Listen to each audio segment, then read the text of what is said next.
Welcome to the Milk Bottle e-commerce show, brought to you by Milk Bottle Labs, Ireland's top-rated and officially accredited Shopify and Klaviyo e-commerce experts. Founder Keith Matthews interviews e-commerce professionals, app developers and entrepreneurs to share as much digital knowledge and e-commerce tips and tricks as possible. This podcast is kindly supported by our go-to e-commerce tools, Rewind.io, the leading backup solution for Shopify, BigCommerce, Trello and more. Let's just say it's the cheapest insurance policy you'll ever get for your Shopify store and all your valuable data. Simply go to rewind.io/milk bottle to get your first month for free. Our go-to Shopify application to supercharge in-store pickup and local delivery on your Shopify store is Zapiet. It's fully customizable and scalable from one location to thousands. Backed by outstanding customer support, it's no wonder Zapiet is trusted by over 10,000 plus stores across 150 countries. Now over to your host, Keith Matthews. Hey folks, welcome back. My guest today is Dublin-based Alan Gormley. Alan is the co-founder of Shopbox.ai, an AI personalisation tool for your e-commerce store. Alan founded Shopbox to give every retailer a fair chance to compete in the market, and his mission is to help retailers grow their business by exploiting AI with minimum effort. Alan, welcome. Thanks very much, Keith. Great to be here. It is especially nice to have a SaaS business owner from Dublin, in Dublin, face to face. I recently had Ronan Murphy from Cloda. Oh, yeah. Yeah, .io, which is a WhatsApp sales kind of conversational commerce tool. We know Cloda. Yeah, very good. So great to have you. Yeah. Lovely to be here. Thanks very much for inviting us. Great. The last time we met, it was up in Belfast at the Ecom gig. It was indeed, yeah. Yeah. Nearly time for that again. That was the first face-to-face event that I was at in a long, long time. It was the first one, and we actually started Shopbox about a week before the first lockdown. Did you? Yeah. So that was really the first face-to-face we had. So give us the date then. So that would have been February, March? We officially started in June 2020. I went full-time on the 1st of March. And then I think we were planning to go away Paddy's Day. And then suddenly we weren't. You were locked down, yeah. Yeah. Did you have staff at that stage, or were you just getting your T's crossed and your I's dotted? Yeah, so no, we had so it was myself and my co-founder Tarek at that stage. We didn't bring in the first staff member till December, I think it was that year, 2020. But we did have a pilot lined up. So we had a prototype. It was working well. We could show that, and we were kind of ready to go live. COVID set us back probably about 3 months in getting that live because nobody had a clue what was going on in the world. They were just trying to figure out how to go from being a bricks and clicks retailer into a clicks and nothing else retailer. But so we still managed to get somebody live. I think it was May 2020 was the first site went live. Did you think about giving up at that point? No? Well, I just came out of the travel industry, so in some ways, I kind of jumped out of fire into a good place. It was quite scary. Like it was really, really scary, and with COVID. But then I guess what we found out fairly quickly was Zoom started to work in our favour really fast because you didn't have to drive to clients. Yeah, so suddenly I was having 8-9 meetings a day instead of 2 or 3 meetings a day, and I could have them abroad. Yeah. So we got in front of the CMO of Shoe through an email introduction. That wouldn't have happened in the old days because there would have been meeting rooms and they have to set time aside and corral a whole team, and suddenly these things happen. It did take time, but it happened. Absolutely. And in hindsight, when we reflect on what happened over the last couple of years, in certain industries, there's been multiple advantages as a result because guys like you and me are running businesses completely differently. And it costs less to run the business as a result of exactly what you just said. But explain to me what the journey was or the trajectory in terms of getting from travel into Shopbox. Were you thinking about that for 10 years or was it just a... Well, yeah, so it was kind of interesting for me. So I've worked across loads of sectors. Most of my work life, the longest job I had was working for a company, this pure AI company. So before AI became, as we all know, like these things have their time, but they always exist for a long time before. So the types of things we do today were much more difficult back in the day, but we were doing them. But we were doing them across all sectors. So I worked in everything from financial services through, for my sins, the odd time in public sector, try to avoid that too much, but a lot in retail, fair bit in travel. And then I kind of got to a point where I wanted to go into the startup world, and I started working for a travel startup, which was really interesting because it allowed you to take the tech but still be at the front end where you were actually affecting customers directly rather than it was just about technology and somebody else affected customers. We had to be responsible for everything. But can I also say, I don't know, I'm interested in the travel industry. Yeah. But so I kind of have my eye on it all the time. It's very fast moving. Yeah. And it's very complex and very interesting. Like, it's a massively interesting business, but what we found is I'd forgotten. I started my career in the travel industry. And but when I went back into it, I found it really interesting. But here's the problem. It's really complex and the relationships between people are very complex. So the relationship between the technology, the people who are selling the tickets, the people who are fulfilling, it is really difficult to navigate from somebody selling into that industry.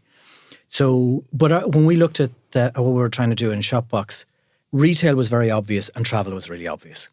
And then as I did, the more research I did, the more I realized I wanted to go back into retail. Because I think for me, one thing I love about retail is everybody in retail knows everything about retail. Okay, in other industries, people tend to specialize very quickly and they don't actually know each other's areas. Whereas there's no retail owner who doesn't know everything that's going on every shelf. They know exactly what they've spent on what. But I would challenge that though. And I actually think that some retailers know too much. Potentially and get stuck in the weeds a bit. They know what time the truck is arriving with that garden furniture and they're just focused on everything rather than focused on running the business. That's very true. Actually, to be honest, that is very true. And that can be a distraction. But I'd prefer that to talking to people who actually don't know each other's disciplines at all. That's a fair point. You know, so, and I think the other thing is you have to think a bit like them as well because you got to realize that most retailers know nothing about what I do. They don't know AI. That's not what they wouldn't have become retailers if that's where they started their careers. So they know about merchandising and they know how product works and they know how customer works. So a lot of what we have to do is try and bring that alive and say, okay, there's this thing that exists that's going to help you. And you don't really understand what it's doing under the covers. So we have to bring that alive for them and make sure that what it does under the covers is appropriate for them. And that's where it's really exciting in retail. Yeah. You know, you make bad decisions in retail, you suffer. That is true. And I mean, my comment wasn't entirely correct either. I mean, at the end of the day, if you run a retail business, you need to know absolutely every last detail. Yeah. Because it all boils down to margin and always. You get product in, you have to sell it. Yeah. So your point is very valid though. A lot of retailers, they understand the breadth of the business. Yeah. And the person that's looking after purchasing understands exactly what the customer service agents have to put up with or have to deal with on a daily basis. Yeah. So that's valid. Explain to the listeners exactly what Shopbox.ai is. Okay, so the reason we're in business is to increase sales for our retailers. That's it. Okay, and generally what we mean is more sales and higher value sales, so average order value. The way that we work and what we're trying to do that's very different is if you think about the experience when you go to Amazon, you feel Amazon knows you. Now think about what Amazon is doing there. They're taking hundreds of millions of products and hundreds of millions of customers and finding 20 or 30 things that are really interesting to you. Okay, that's a very complex problem. But the effect is, they reckon about 35% of their revenue is driven by that. Okay, Amazon is never going to tell you that, but that's what the analysts think. That's what they're calculating. So we're trying to do the same thing for other retailers. So we looked at the industry and we realized that nobody was really trying to challenge the depth of what Amazon does. So we said, well, somebody should do it. And the more I looked at it, well, if nobody else is doing it, I might as well do it. So within Shopbox, we're trying to take those sorts of capabilities to any retailer. So our largest retailer and our smallest retailer. So our largest at the moment is Shoe in the UK, which is a great brand for us to have after just... So for our international listeners, explain exactly what Shoe do. So Shoe are a high street shoe retailer, spelled SCHUH, the German spelling, even though it's a Scottish company. But they're one of the main shoe retailers in the UK. So they would be on absolutely every high street. Also very prevalent in Ireland, big business in Ireland. They're also in Germany and a couple of other countries in Europe, but mainly UK and Ireland. But they would be seen as extremely brand aware, extremely brand focused, very customer service orientated. So you don't go into Shoe and get bad service. Everybody knows everything about every shoe. They're trying to get a long-term relationship with all their customers. That's really fundamental to them. But Shoe are running the same technology from us as a startup retailer is, and everyone in between. And that's really important for us because, you know, I spent a long time in the technology industry, and what I found was, Large companies get to have really cool stuff that's very expensive and makes them a fortune, and small companies don't. And I don't think that's the way it should work. I wanted to level the playing field. So that's why I believe that there's no reason Amazon's technology can't be available to everyone. We just got to put the effort in and make it easy for people to consume. So if I was to phrase that differently, you want to provide enterprise-grade solutions and software to small business and medium business. And of course, you also want enterprise business. Exactly. Okay. Yeah. So when I met you first, essentially you were a search tool, right? So has the product evolved, or is it divided in two? Is AI personalization part of it, or is search very much still a core to the product? I would say we're not really search. We're looking at search very seriously, but we're different to what people would expect on a website from search. So we're trying to change the experience. So we have things, for instance, like an AI shop assistant that can allow people to find product rather than search product. So here's the problem with search. When we looked at the behavior around e-commerce, too much is controlled by Google. The problem is the customers are spending their time in search. They eventually decide they like a particular product, and that's when they spend time in the source. So they're in a pricing game rather than a shopping game. Okay, if you look at high street retail, it's about once you get them in the store, you keep them in there and you make it about that experience. But we haven't really done that well in e-commerce because the received wisdom was if we build it, they will come. And what we found out was everybody else built one too. Okay, so our job is really to change the experience in the online store to be more like a high street store. So we have components that don't behave anything like search. They're there to say, if you're looking over there, here's some stuff that might interest you. Just try and bring them into categories they may not have thought about, to try and bring them deeper into categories they're thinking about, often for more expensive products, and to try and match them up with products. So I'll give you a really simple example. Nearly every e-commerce site has a search, has a sale page. Okay, sale page is what I would call a bargain basement to a large degree. It's a random collection of products that might be of interest to some customers. Customers like them though. They don't like the experience, but they like having promotions. So what we do is, as customers are just going about their normal business, we go and we find sale products and put them in front of the customer at appropriate times instead of waiting for them to go into a bargain basement. So instead of them seeing the 500 products on offer, they see the 2 or 3 or 5 or 6 that are really relevant to them. Okay, but they stumble across them. They don't go looking for them. So it's a much more fluid experience, a much more organic experience, like as if they were in a normal store. And does that only work with e-commerce stores that have a base level? Is it 15,000 SKUs? Is it 1,000 SKUs? Yeah, we tend to go for about 300 SKUs. Sorry, 300. Variety is our friend to a large degree. And we do work with people who have less because they're interested in the service side of it. So especially people who have a bricks and mortar side of things, you know, when they're omni-channel, a lot of it is about service. They actually, the e-commerce is to bring customers into the store. So we do have a few of those, but in general, we want a fair bit of variety in a catalogue. We do work with a couple of D2Cs, but generally they have fairly wide catalogues. So, okay. You know, but most of them will be multi-brand. Okay. So in general then, because obviously AI is, you're passionate about it. If I'm running a successful e-commerce store, you know, what are the benefits of AI? And that's a very big question. But if you can break it down to exactly what the service that you're providing. Yeah, absolutely. So what AI can do is understand a customer at a very fundamental level. Okay, so it can understand a lot of complexity about what's happening with the customer. So I can, and the retailer doesn't really need to get involved in this. The engine is there to figure out things like, this is somebody who's interested in one brand. This is somebody who's interested in multiple brands. This is somebody who's open to being stretched price-wise. This is somebody who just needs something quick and needs to get out the door. Those sorts of things are nearly impossible for somebody to define. How would you understand that? But the AI can understand that. But actually, let's just take it a slightly different angle. We've been doing a lot of discussions internally around what scares people about AI. So this is one of the fundamental differences in the way we've developed the product versus some other things. So retail isn't all about customer.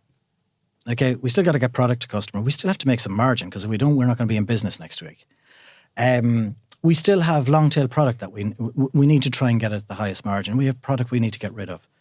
We have drop ship versus our own stock. All these things are things we think about all day, and we need to maximize everything we can to try and increase our margins. So the way we've developed the AI is a balance between the merchandiser and the customer. So we understand customer and we understand what customers are interested in. But we've got to find products that are going to make a profit for the retailer at the end of the day. Like the easiest decision in the world is just sell everything at cost and loads of people will buy it. But unfortunately, that's not good business. So that balance is what AI can really do. Okay, so explain to me the mechanics then of the setup. So I'm a retailer and I have a successful business and the SKUs are just increasing at a rapid rate. Yeah. And the e-commerce team, they don't know how to merchandise or automatically merchandise the store, right? Yeah. They don't have me to talk to, or they don't have another agency to talk to who could advise them on that. Yeah. How easy is Shopbox to set up? Yeah. So that's a huge advantage for us. The one thing that we concentrated on from day one is this has got to be a switch-on system. When I was doing my research, I talked to Shop Direct. So I got introduced to some very senior people in Shop Direct and they said three things to me, one of which I'll tell you about, the other two we keep secret. They're in the secret sauce. Got to have some secret sauce. But the first thing they said is don't say the word IT or you have to leave. And I said, that's fine. We're already ahead of you on that. We don't want to be in that game. Yeah. So with Shopbox, the idea is that if you've got a Shopify store or any other e-commerce store, we just need one click to connect into that. We then model everything based on your current product catalog. You don't actually change anything you do. You just manage Shopify or whatever platform you were working on as you currently do.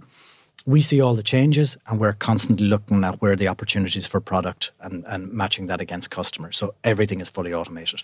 Now that's a huge departure. So a lot of systems we're replacing, merchandisers need to turn up every day and explain to the system how to manage customers. And that sounds like it'll be okay, but you got to remember every price change affects a customer. So you got to start moving things around all the time. You got 2, 3, 20, 30,000 products, that becomes really, really impossible.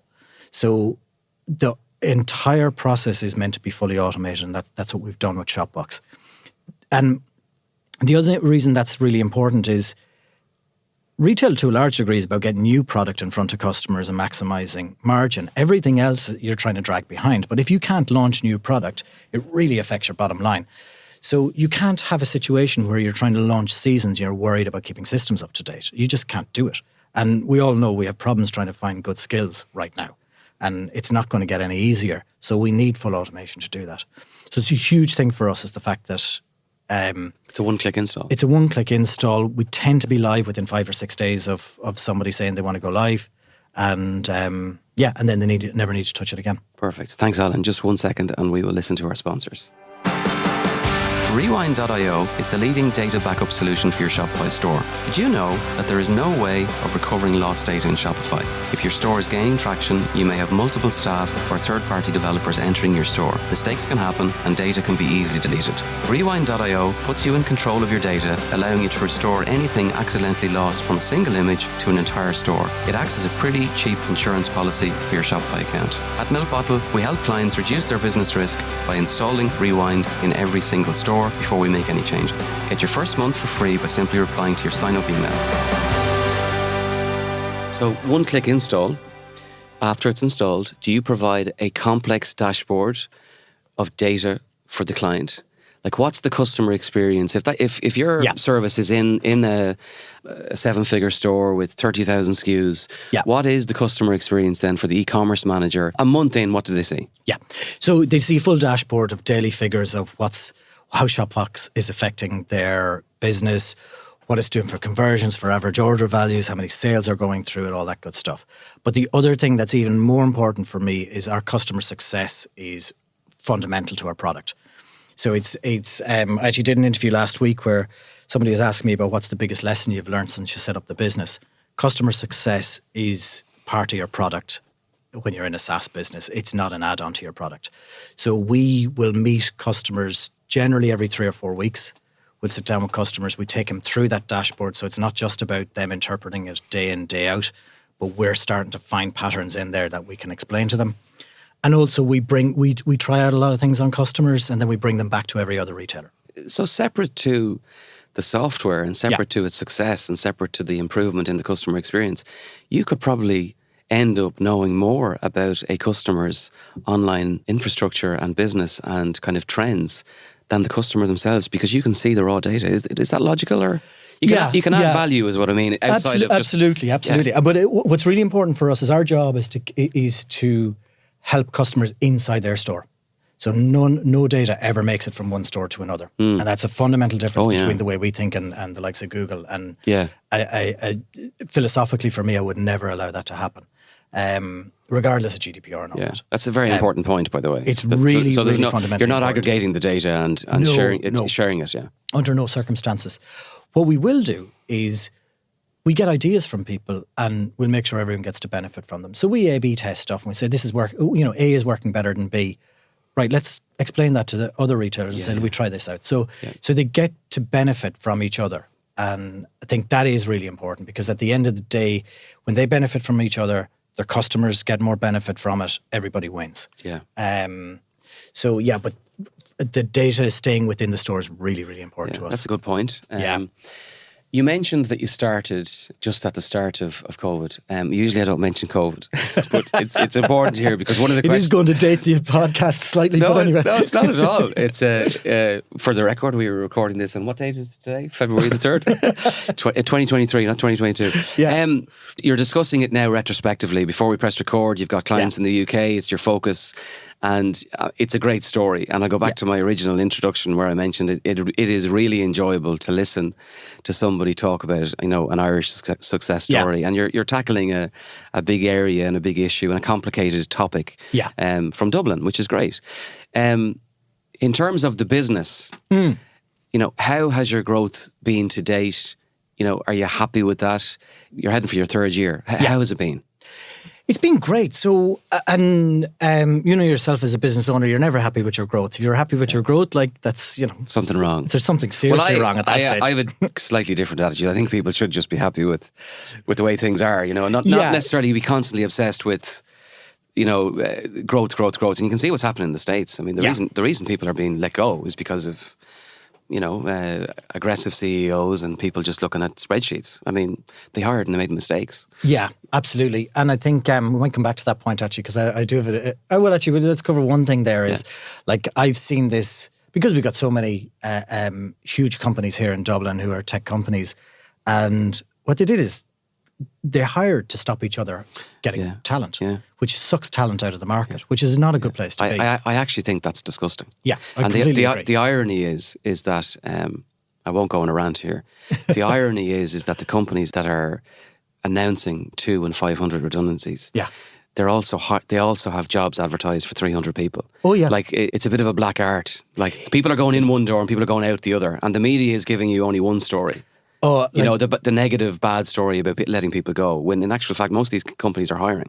That's exactly it. And in actual fact, I heard a stat, Facebook have let go enough people to be back to 2021 levels. So it's an adjustment from overhiring so that Google couldn't get the talent. Yeah. They're in a different game. And now, the problem is it sucks talent out of the market. It does. But you made an even more important point there when you mentioned that they were hiring so that you couldn't, guys like Alan Gormley and Shopbox couldn't hire. Yeah. And they're creating an artificial market. But here's the thing. It's probably about 5 years ago where I started to get very frustrated data scientists come in for interviews. And when you ask them, so what's your experience, you realise they weren't doing very much. So they're hiring people, but they're not using them very well. So you got young talent coming out of universities and they're not actually getting trained properly by some of these companies. As opposed to the old days where they worked hard and they really learned their trade very well. So you probably have people coming out of Facebook now with 3 or 4 years experience, but it doesn't feel like they have 3 or 4 years experience. And they were probably overpaid. They were massively overpaid. Yeah. But the original question was, when you look back to 2020 and you're heading for your 3rd year, are you happy with the growth? Let me rephrase the question. Any surprises? In that time? Probably, if I go back 3 years ago, I probably wouldn't recognise where I am at all. So that's par for the course. Yeah. I think what's been really interesting is every 3 or 4 months you can start to see a change in the business that then opens up other stuff, and you're on that cadence all the time. I think now we're at a very serious inflection point. So we're over 50 customers now, which is a fantastic place for us to be. Well done. Absolutely thrilled with it. Thank you very much. And we've had fantastic support the whole way through. Now we're really focused on the UK as our, I would say, front and centre. That's the market we're absolutely focused on right now. We're building some really good relationships in there. We've got some very good customers already. So I mentioned Shoe, we got Kit Locker and a handful of others. And we're building good relationships with people who are experts in retail or in e-commerce. And we're starting to open up. We're having first conversations in the US and Middle East as well. So early days, but all to play for. Just hired the first person who'll be 100% focused on the UK and hopefully a second person next week. But yeah, so it's really exciting. It's a great place to be. Alan, there was a statistic released, it was probably 3 or 4 years ago, where the majority of Shopify stores, now you are platform agnostic, you work with any platform, but the majority of Shopify stores had 16 apps installed. Yeah. Okay? And when you install an app on a store, one of the first things that Milk Bottle does if we board a client, even with an existing client, we go in usually 3 times a year and we do an app audit. Yeah. And people will install apps, and we call them takeover apps, where they're just sucking the data and using the data for other purposes, which is wrong. And there's also apps then that cost money, and there's no point in spending money if you don't need an app and it's costing money, you shouldn't really have it in the store. So we help with that. But there's also big competition. If you have a decent automated email platform that's taking credit for revenue, it gets expensive as your customers rise. You've got platform costs, you've got staff costs. So there's big competition for services. Yeah. And you're in that space. Although I wouldn't class Shopbox as an app per se, but app is a broad word within the Shopify community. Yeah. So how do you sell that to the customer then in terms of uplift, in terms of return on investment? Yeah. What is the benefit that your service will give a busy online store? Typically what we see is when people, our job is to help their customers. And we typically see between 20 and 30, usually around 30% of people will engage with Shopbox. The other 70 already know what they want. That's absolutely fine. So our job is not to get in the way. Our job is to be helpful to people, to nudge them on. That 30% of people will generally convert at 3 times the rate of everybody else. Okay, so it's a very, very big uplift. We get people very deep into the store. So typically we're seeing people will spend 5 times longer in the store. And that's when you know you're changing behaviour. Okay, so it's all very well talking about revenue uplift, but that has to come from a behaviour change. So that behaviour change is fundamentally what's driving it. The other thing is, a lot of people think of e-commerce as a dive to the bottom from a price perspective. It really isn't. People, if you are so focused on just putting a single product in front of a customer, the perfect product, that's all it is a dive to the bottom because you're in competition for that product. But what we find is average order values go up when you allow people to stumble across things that are close but slightly different to what they're looking at. People actually will want a better product, but we're not allowing them to stumble across them. Instead, we're giving them search engines that take them to a conclusion instead of allowing them to shop. So we see a lot of stretch in average order value, anywhere between 10 and 35% is what we've seen. The other thing, Alan, I think this is really important. Even when I asked that question, I kind of thought it was actually a bit of a wrong question because the return on investment of some services in e-commerce is not necessarily a rise in sales. Yeah. It could be a reduction in customer support queries into the chat box. Yeah. Like there's loads of ways of measuring the success. Absolutely. And you're well aware of that. Yeah.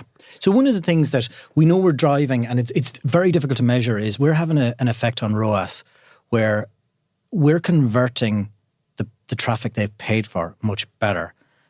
Now, it doesn't reduce their advertising costs because they're still going to spend that money. Yeah. But they're spending it more on bringing in new people rather than keeping the current customers engaged. We're doing that for them. So there's a knock-on effect that you're getting in a lot of different places. Same thing with customer loyalty. There's a pharmacy we're on, and this just came up last week. We interviewed them for a case study we're producing. So they're very happy with what they're doing. They're doing a case study.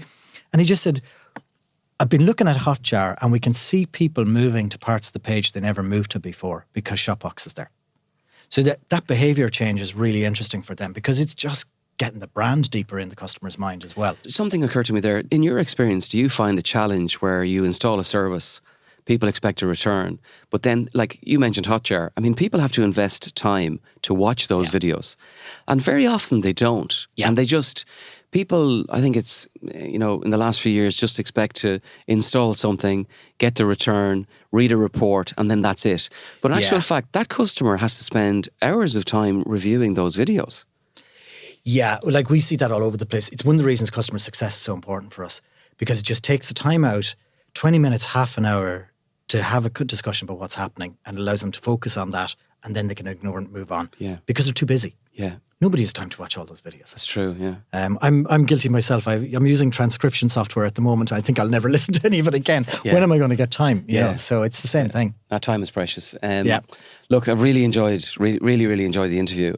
Before we go, anything exciting for 2023? Yeah, so we got loads of stuff we're working on. We've made some major breakthroughs on the AI side that's going to allow us to do some really cool stuff. So watch the space for that. That's probably going to be H2 before we have it out, because the guys started working on it Q4 last year. So technology-wise, we're going to be making some big leaps forward. And then, as I said, focus on the UK. Yeah. You know, at the end of the day, our job now is to get our stuff in front of as many people as possible. The technology makes it easy. Now it's our job to get in front of them so they can make it easy. That's simple. Good. Well, listen, genuinely the best of luck. Thank you very much. Always Keith. a pleasure to we both of us always have a coffee in our hand when we meet.